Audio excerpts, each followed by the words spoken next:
ఆంధ్రప్రదేశ్ రాష్ట్రంలో నకిలీ మద్యం సంవత్సర కాలంలో 48 కోట్ల క్వార్టర్ బాటిల్ను నకిలీ మద్యం దాంట్లో పోసి ప్రజలకి ఏదైతే ఆ మద్యాన్ని అమ్మి 5,280 కోట్ల రూపాయల కుంభకోణానికి పాల్పడితే చంద్రబాబు నాయుడు గారు చాలా లైట్గా దాన్ని, ఎందుకంటే దీని వెనకున్నది ముఖ్యమంత్రి కొడుకే కాబట్టి దాన్ని సైడ్ చేయడం కోసం ములకల చెరువు నకిలీ మద్యం కేసులో నిందితులు ఎంతటి వారైనా వదలొద్దు, అన్ని కోణాల్లో నిష్పక్షపాతంగా దర్యాప్తు చేయాలి. రాష్ట్రంలో నకిలీ మద్యాన్ని ఎట్టి పరిస్థితుల్లోనూ ఉపేక్షించేది లేదు. ప్రజల ప్రాణాలను చేటు చేసే నేరాలపై ఉక్కుపాదం మోపాలని చంద్రబాబు ఆదేశించారు.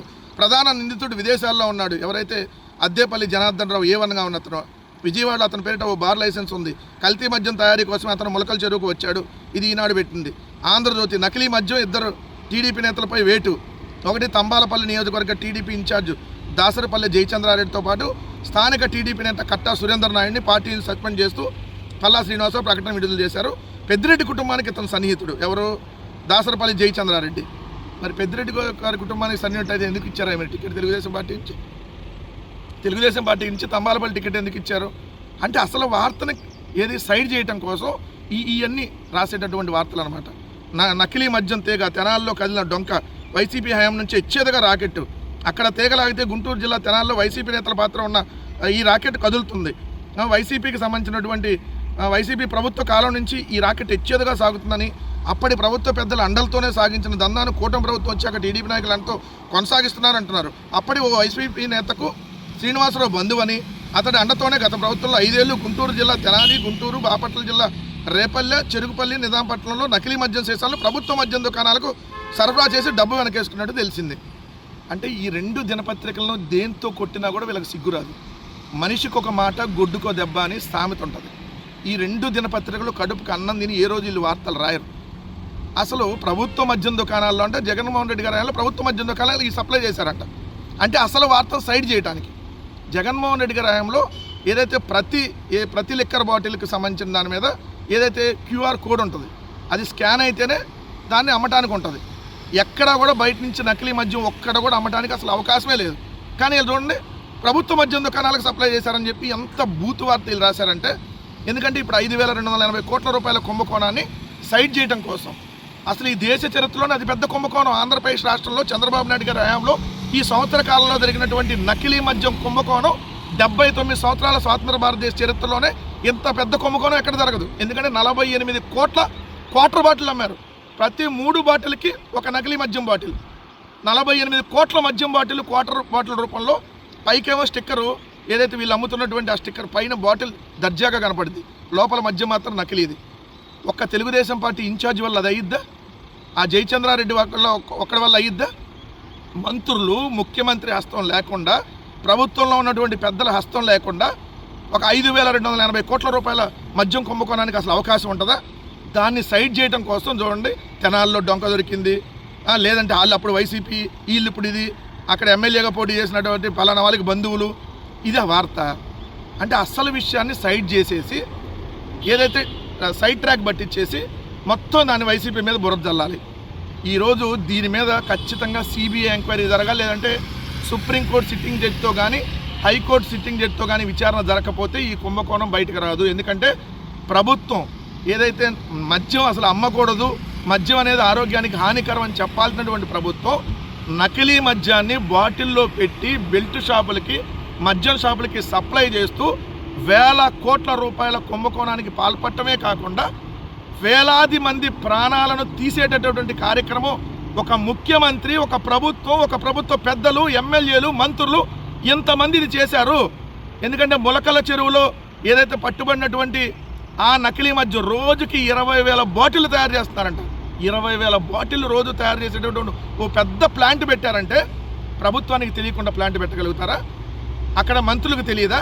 ఖచ్చితంగా ఇది వెనక ఆంధ్రప్రదేశ్ రాష్ట్రంలో ఈ మద్యం కుంభకోణం వెనక చంద్రబాబు నాయుడు వాళ్ళ కుమారుడు లోకేష్ ఉన్నారు. లేకపోతే ఇదేమో ఆషామాషిగా 1 కోటి 2 కోట్ల స్కామ్ కాదు.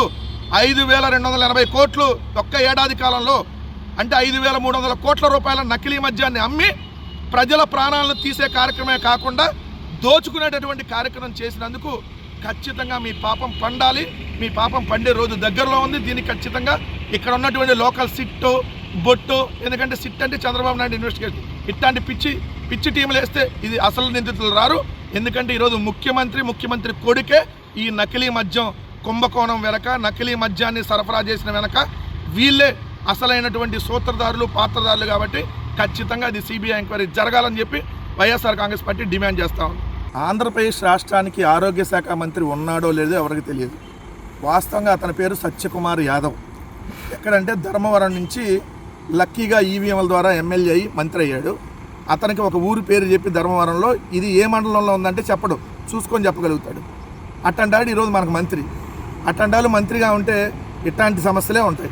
ఈరోజు ఇక్కడ చూడండి, కోలుకునే వరకు ప్రభుత్వాందే బాధ్యత. అస్వస్థకు గురైన విద్యార్థులను పరామర్శించిన మంత్రి గుమ్మడి సంధ్యారాణి వివిధ వార్డుల్లో చికిత్స పొందుతున్న 37 మందిని మంత్రి పలకరించారు. గురుకుల పాఠశాలలో చదువుతున్న బాలికల్లో 129 మంది అస్వస్థకు గురయ్యారని, వారిలో 37 మందిని మెరుగైన వైద్యం కోసం కేజీహెచ్కి తీసుకొచ్చామన్నారు. నిర్లక్ష్యం చూపేవారిని ఉపేక్షించాం. కురుపాం అనంతపురం ఘటనపై సీఎం సీరియస్. ఇవన్నీ కామెడీలు అండి, సీరియస్ కాదు, సీరియస్ అని రాస్తారు వాళ్ళు అంతే. త్వరలో కురుపాం వెళ్తాం. 2 గురుకుల విద్యార్థుల మృతి బాధాకరం. ఉప ముఖ్యమంత్రి పవన్ కళ్యాణ్ త్వరలో వెళ్తాడా అంటే 2 చనిపోతే త్వరలో వెళ్తాడంట. నీకు షూటింగులు వీటికి ఉన్నటువంటి ఇంపార్టెన్స్ 2 విద్యార్థులు చనిపోతే నీకు లేదు. త్వరలో వెళ్తాడంట పవన్ కళ్యాణ్. 2 చనిపోయారు, త్వరలో వెళ్తాడంట. ఏం దానికి ఏమైనా ముహూర్తం ఉంటుందా?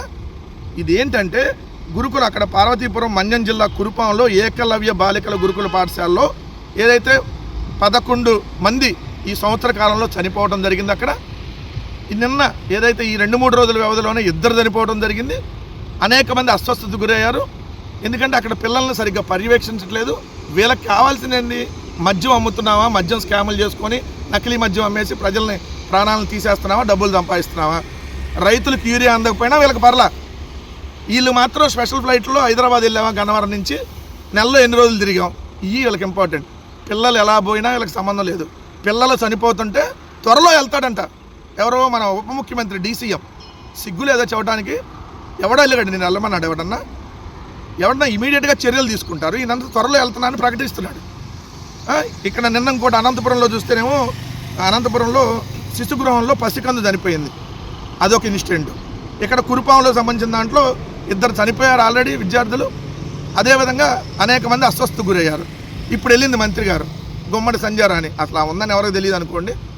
ఇక్కడ చూస్తేనేమో ఇద్దరు గురుకుల విద్యార్థుల మృతి బాధాకరం, నేను తర్వాత వెళ్తా, త్వరలో వచ్చి పరామర్శిస్తా అంట. ఎవరిని పరామర్శిస్తావు? చచ్చిపోయినాక వాళ్ళ శవాల దగ్గరికి వెళ్ళి, ఇంకా పిల్లలు ఎవరిని ఇంకా చనిపోయినాక వాళ్ళ దగ్గరికి వెళ్తావా? అసలు ఈ ప్రభుత్వం నడుస్తుందా? సంవత్సర కాలంలో, సంవత్సరం కూడా కాదు, 8 నెలల్లో జనవరి నుంచి ఆగస్టు 31 వరకు 27.5 లక్షల మందికి జ్వరాలు వచ్చింది ఆంధ్రప్రదేశ్ రాష్ట్రంలో. 27.5 లక్షల మందికి. మొన్నటి మనం చూస్తాం తురకపాలెంలో అనేక మంది చనిపోవటం. అసలు ఈరోజు పారిశుధ్యం ఎక్కడికక్కడ ఈరోజు చెత్త ఎత్తేసే పరిస్థితి లేదు. అనేక రకాల వ్యాధులు వస్తున్నాయి, జ్వరాలతో జనాలందరూ బాధపడుతున్నారు. కానీ ఎక్కడ ముఖ్యమంత్రి ఏమో స్పెషల్ ఫ్లైట్, ఉప ముఖ్యమంత్రి special flight, Nara Lokesh special flight, నెలకి 6,37,00,000 ఇలా ఫ్లైట్ ఖర్చులకి. రాష్ట్రంలో మాత్రం ఒక్కళ్ళకి కూడా ఆరోగ్యం బాగు చేసే పరిస్థితుల్లో. జ్వరం వస్తే పవన్ కళ్యాణ్ హైదరాబాద్ వెళ్తాడు. మరి ఈ గిరిజన విద్యార్థులు ఎక్కడికి వెళ్ళాలి? ఈ గురుకుల విద్యార్థులు ఎక్కడికి వెళ్ళాలి? జ్వరం వస్తే మీరు చెప్పండి. మీరంటే హైదరాబాద్ వెళ్తారు ట్రీట్మెంట్కి, వీళ్ళు ఎక్కడికి వెళ్ళాలి? ఆంధ్రప్రదేశ్ రాష్ట్రాన్ని ఆరోగ్య ఆంధ్రప్రదేశ్గా ఉండాల్సినటువంటి రాష్ట్రాన్ని అనారోగ్య ఆంధ్రప్రదేశ్గా చేశారంటానికి ఇది వార్త.